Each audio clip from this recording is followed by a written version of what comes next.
Hey guys, Ponce here, and today I just thought I'd talk a little bit about Doombots, since they were just released, I think, a day or two ago on the live server.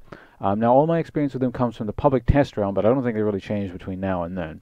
So, yeah, just sort of my experiences in terms of how to best deal with them and that kind of stuff. So, I'm sure everyone's expecting me to talk about split pushing, if you know anything about Doombots. I'll get into that in a minute, and it might not actually be what you expect me to say in terms of split pushing. But let's start with something even more simple before that. Just kind of the types of champions that Doombots have problems dealing with. In my experience, it's been basically champions with all long range poke. And it's certain types of poke too. I don't know how the bots are coded quite fully, but they seem to have trouble dodging certain types of skill shots and not others. For example, they're really good at dodging Jace's EQ combo, or not EQ combo, QE combo, or EQ, same thing. Anyway, so Jace's thing, Nidalee's, they're kind of so-so at dodging it. I'm not sure what the difference is, but they sometimes dodge, sometimes don't. Jace's thing, they pretty much always dodge for some reason.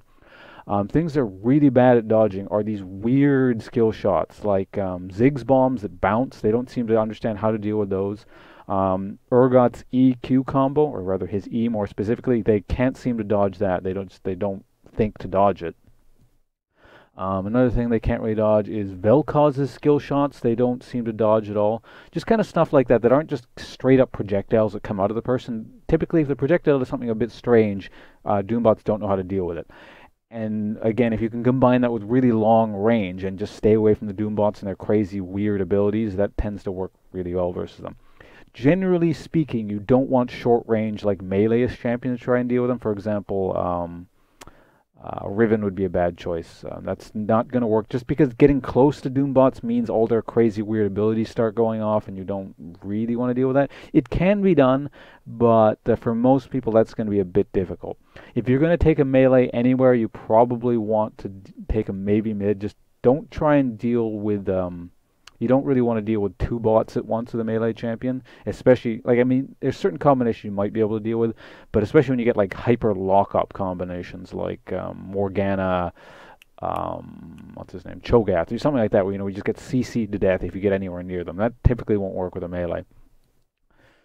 So, in terms of who can actually defeat Doombots in terms of player skill level. In my experience, it kind of seems like anyone that's sort of maybe low to mid gold and up should have the mechanics to beat them. Maybe lower can. I mean, I'm not trying to translate elo or tier or whatever to raw skill. Obviously, there's going to be exceptions to this rule, but generally, in my experience, it kind of seems like people, once they get to about the goldish tier, seem to have the mechanical skill, or should have the mechanical skill relatively consistently to actually understand what's going on and react to all the crazy things that the bots are shooting out at them. Assuming they understand what the bots are doing. Obviously, some people take a bit longer to memorize what the ability combinations are and keep that all in mind. So yeah, that's that. Be about gold level and use very long range weird skill shot champions. Now, the second thing I want to talk about is the whole split push thing, and like this idea that I'm seeing a lot of people say that you need to split push to beat the bots. That's completely untrue. I just mentioned, for example, like if you have a team of everyone who is at least golden up, playing, things they're somewhat comfortable with, made even easier if everyone's playing a ranged poke champion, then you can just fight the bots on like, a standard, like they're, people, and just kill them consistently, get gold, and just kill them and then take their base. What I'm noticing is that, yeah, some people seem to have this idea, regardless of who's on the team, that you absolutely must split push to win. That, in my experience, is actually more detrimental than anything. If your team is truly sort of outskilled by the bots, like let's say that you have a team full of inexperienced people, then yes, maybe split pushing is your only chance to win. If anything, when the team actually has the capability skill-wise to beat the bots, and then one or two people on the team get the idea that they must split push to win and pick like, the split push champions like Master Yi, Singed, who aren't very good at dealing with the bots, and then just separate from the team and say, okay, the only way to win is split push, and they do that over and over and over again, and they just feed. That can cause problems for teams that should have otherwise been able to beat the bots, don't, because someone on the team thought that you had to split push. I mean, you can still obviously win that way, since bots are bad at obviously dealing with split push.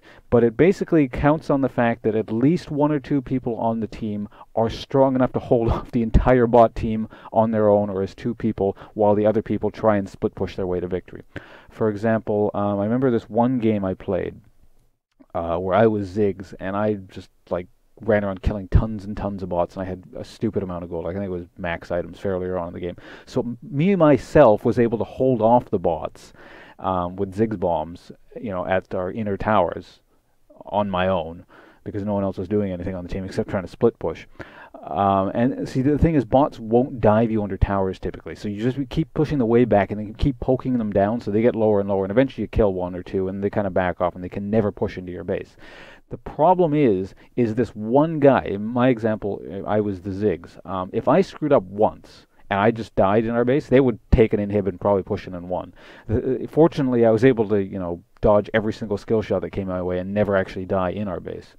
Another game actually had a similar game. I think it was on Vel'Koz, and I did get caught once, despite being mega fed and everyone was trying to split push. In that one instance, we actually lost that game because I couldn't dodge like one skill shot after, like the 40-minute mark or something, and then we lost. So yeah, my advice is, if you don't have to rely on that split push thing, just kill the bots, because they are very, very killable in straight up fights. They're not these, horrifying gods that will, instantly destroy you if you get anywhere near them, kind of thing. So long as you haven't died, 20 times and are, have no gold to work with or something. An interesting fact I did notice was on the very first day that Doombots released on the public test realm, I had a 100% win rate because people were playing it normally. Basically, they were trying to just kill the bots and then play the game normally, and basically we won every single game. And yeah, and on the first day we had the tier 5 bots down. The second day, when I came back and there was a lot more people on the public test realm, and people started to get this idea that you had to split push to win, people were trying to do that over and over and over again. And I think my win rate that day was either 50% or below 50%, or something hovering around 50%. It was like suddenly atrociously bad, just because it entered this notion, got into people's heads that, you can't beat bots, you have to fight around them. And it got really bad. So yeah, there you have it. That's just my my take on the matter. It's easier to just, well, obviously it's easier if you're winning from the get-go. I mean, it's not limited to bots; it's limited to any type of game. But just beat the bots normally. You don't have to split push. Whoever who tells you have to split push to beat these bots is lying or not particularly skilled at the game. So yeah, there you have it. Don't ruin your chances with split pushing unless you have to. Kind of like solo queue. I'll see you around.